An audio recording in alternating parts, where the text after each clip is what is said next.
இந்த வாட்ஸ்அப்ல ஸ்டிக்கர் அனுப்புறாங்க. உண்மையிலே சொல்ல போனா நீங்க நல்லா விளங்கிக்கங்க, சலாம்ன்றது ஒரு துஆ. சலாம்ன்றது ஒரு துஆ. ரசூலுல்லாஹி ஸல்லல்லாஹு அலைஹி வஸல்லம் அவங்க அர்த்தம் என்ன? இதெல்லாம் செய்யலன்னு அர்த்தம். ஸ்டிக்கர்னா அர்த்தம் என்ன? துஆவா அது? ஸ்டிக்கர் மையத்து விழுந்தான்னு சொன்னா அல்லாஹ் மக்ஃபிர் லஹு வரஹமு போடுறாங்க. நான் கேட்கிறேன், துஆவா இது? உதுஉ ரப்பக்கும், உங்களோட ரப்ப நீங்க அழைங்க. அழைக்கிறதுண்டா என்ன? அழைக்கிறன்றது என்ன? அப்ப நான் துஆ கேட்கிறேன். துஆ கேட்கிறதா இது? இது தியானம், இது திக்ரு, இது துஆ கிடையாது. யா அல்லாஹ், இது துஆ.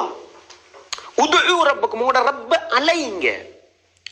விளங்கிச்சா உங்களுக்கு? எனவே துஆன்றது வாயால வரணும். நீங்க சலாத்தை எழுதும் பொழுது நீங்க டைப் பண்ணி அனுப்புங்க. நீங்க சலாத்தை சொல்லி டைப் பண்ணுங்க.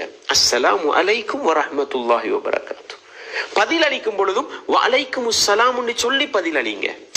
விளங்குதா உங்களுக்கு? ஸ்டிக்கர் அல்லாஹு அக்பர். எங்கட இபாதத்துக்களை பாழாக்குறோம்னா ஜஸாக்கல்லாஹ் ஹைர் ஸ்டிக்கர். ஐயோ அல்லாஹ் யுபாரிக் ஃபீக் ஸ்டிக்கர்.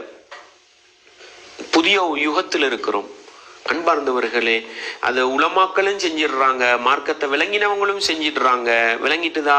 நீங்க சலாம் துஆண்டு வந்தா நீங்க எழுத்துல போடுறத விடவும் ஆடியோல போடுறது தான் என்ன சிறந்தது. அஸ்ஸலாமு அலைக்கும் ஆடியோல போட்டு பழகுங்க. விளங்கிச்சா உங்களுக்கு? ஸ்டிக்கர் கலாச்சாரத்தை விடுங்க. இது எங்கட இபாதத்தை பாழாக்குற அம்சத்துல சேரக்கூடியது. இந்த ஒரு ஒழுக்கத்தை நாங்க என்ன செய்வோம்? சலாத்துடைய விஷயத்துல நாங்க கடைபிடித்து. ஸ்டிக்கர் வந்தா கணக்கெடுக்காதீங்க. விளங்கிச்சா? ஸ்டிக்கர் நீங்க பதில் சொல்லலாம், குற்றம் பிடிக்க போறீங்க. அந்த ஸ்டிக்கர் விளங்கிச்சா? சும்மா ஒரு அஸ்ஸலாமு அலைக்கும் ஒட்டிக்க நீங்க வலைஸ்லாம் போவீங்களா? சும்மா கேட்கிறேன் உங்கள்கிட்ட. விளங்கிச்சா? தும்முற மாதிரி ஒரு போட்டோவை போட்டு அல்ஹம்துலில்லாஹ் யர்ஹமுக்கல்லாஹ். எதுக்கு அப்ப இந்த போட்டோவுக்கு அப்படியே சொல்லுவீங்க? அதுக்கு சலாம் பதில் அஸ்ஸலாமு அலைக்கும் ஆடியோல சொல்லி பழங்க. எழுத்துல ஒருத்தர் டைப் பண்ணி அனுப்புறாரு, உணர்வு பூர்வமா அனுப்புறாரு. அப்ப நீங்களும் உணர்வு பூர்வமா டைப் பண்ணி அனுப்புங்க. இதுதான் முறை.